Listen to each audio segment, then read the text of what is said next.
একটা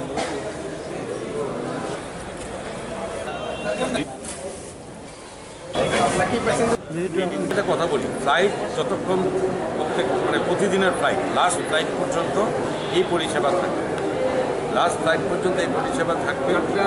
যেখানে যাইতে চাই এইখানে কাউন্টারে একদম আমাদের এটাই চালু করা। আপনারা যেখানে যেতে চাইবেন সেখানে আমাদের ভাড়া নির্দিষ্ট করা আছে। ভাড়া কি আপনাদের যে সরকারি ভাড়া যেই ভাড়াই নেবেন? আপনি তো ভাড়া তো আপনি অটোকে দেবেন না, ভাড়া তো দেবেন আপনি কাউন্টারকে। তো কাউন্টার থেকে আপনাকে সেই অটোকে দেওয়া হবে, সেই অটো যাবে, সেই নির্দিষ্ট জায়গায় যেতে হবে, স্লিপ থাকবে। সেই স্লিপটা যেরকম আপনারা নেবেন, সেখানে নামবেন, সেখানে আপনারা সেই স্লিপটা তাকে হ্যান্ড ওভার করবেন এবং সে এটা নিয়ে সেখানে তার পেমেন্টটা নিতে হবে। যদি আপনাদের কোনো রকম কমপ্লেইন থাকে যে এই অটো আপনার সার্ভিসটা সঠিকভাবে দেয়নি, সেখানে আপনি স্লিপে মেনশন করে দেবেন অবশ্যই, এবং সেটা কমপ্লেন আপনাদের আমাদের একটা টেলিফোন নাম্বার থাকবে, আপনারা সেই নাম্বারে আপনারা পার্টিকুলার সেই অটোর বিরুদ্ধে আপনারা কমপ্লেন লঞ্চ করবেন।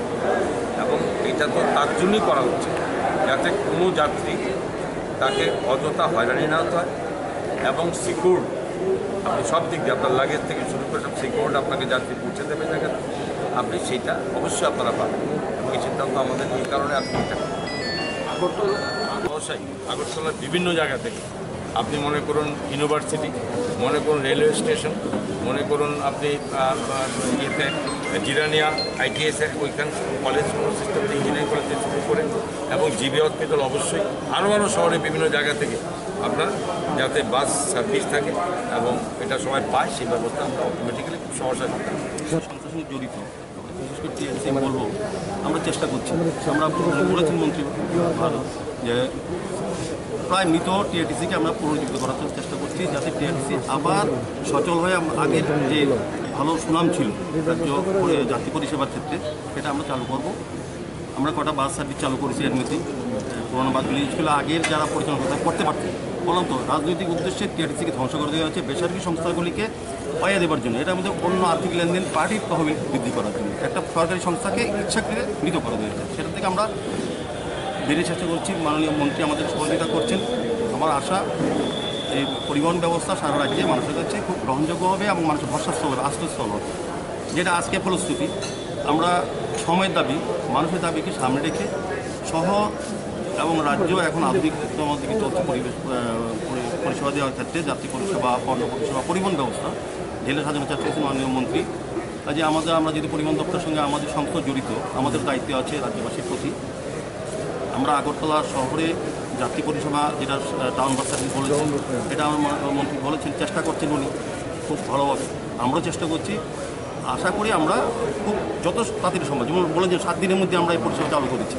এটা সময়ের দাবি, কারণ যাত্রী সুরক্ষা, যাত্রীদের নিরাপত্তা এবং যেটা হয়রানি থেকে মুক্তি পাওয়া, ভীষণ অভিযোগ ছিল। যাত্রীরা যখন বাইরে থেকে আসেন তারা হয়রানির শিকার হন, ভাড়া যথাসময় নেওয়া হয়।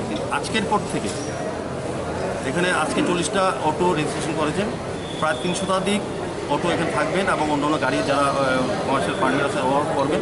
আমার মনে হয় 2-1 দিনের মধ্যে সপ্তাহ জায়গাটা একটা সিস্টেমে আসবে এবং এই পরিষেবাটা আগরতলা শহরবাসীরা এটা পূজার উপহার বলবো। আমার পরিবহন দপ্তরের আমরা TRTC যৌথ উদ্যোগে পূজার একটা উপহার দিলাম সময়ের দাবিকে সামনে রেখে। 19টা জুনে আগরতলা শহর পেরিফেরি ভাগ করা হয়, 19টা জুন, এবং 19টা জুনে এটা আমাদের রেট ফিক্স করা আছে একদম ন্যায্য। যেটা আমার মনে হয় যারা পরিষেবা গ্রহণ করবেন, যারা বাইরে থেকে আসেন, মন্ত্রী বলেছেন মন্ত্রীমশাই যে বাইরে যারা আসেন তারা তো অভ্যস্ত, একমাত্র তীব্র দিয়ে সিস্টেম ছিল না, ইচ্ছা করে করেননি। এখন আমরা যখন এটা করতে পেরেছি, আমার মনে হয় যাত্রীরা এটা সুযোগ দেবেন এবং তাদের গন্তব্যস্থলে পৌঁছার কিন্তু নিরাপত্তা থাকবে, যেহেতু পুলিশি ব্যবস্থার সঙ্গে থাকবে, এটার সঙ্গে পুলিশ যোগ থাকবে, পুলিশ প্রশাসন, আমরা থাকবো, পরিবহন দপ্তর আছে, সবটা মিলে মনে হয় যাত্রীদের একদম সুনিশ্চিত গন্তব্যস্থলে পৌঁছা যাবে। এবং রাত্রিতে 24 ঘন্টা সার্ভিস থাকবে, যতক্ষণ ফ্লাইট থাকবে ততক্ষণই পরিষেবা দেওয়া হবে। সেভাবেই স্পেশাল পারমিট পরিবহন দপ্তর দেওয়া হচ্ছে এই কাজের জন্য। কাজে এখানে উদ্ধৃত করা থাকবে যে যারা এই রেজিস্ট্রেশন নেবেন তারা যত রাত্রি ফ্লাইট আসুক যাত্রী পরিষেবা ওদেরকে দিতে হবে, এটা বাধ্যতামূলক। এবং আমি আশা করবো যারা এখানে এই সার্ভিসে যুক্ত আছেন তারা আমাদের সহযোগিতা করবেন, শহরবাসী উপকৃত হবেন। যারা বাইরের পর্যটকরা আছেন, আপনারা জানেন আমরা বলবো বাস সার্ভিস চালু করেছি, এখান থেকে মাতাবাড়ি অবধি যায়, প্রতিদিন যাচ্ছে। কাজে এই সুযোগ নেবে। এখানে কিন্তু এই কাউন্টার, আজকে প্রিপেড কাউন্টার ওপেন করেছেন মাননীয় মন্ত্রী, তার সঙ্গে কিন্তু আরেকটা কাউন্টার উনি ওপেন করেছেন, যেটা বাংলাদেশে, যেটা এখান থেকে কলকাতা ভায়া ঢাকা যায় সেই টিকিট এখানে পাবে এবং যেটা মাতাবাড়ি যায়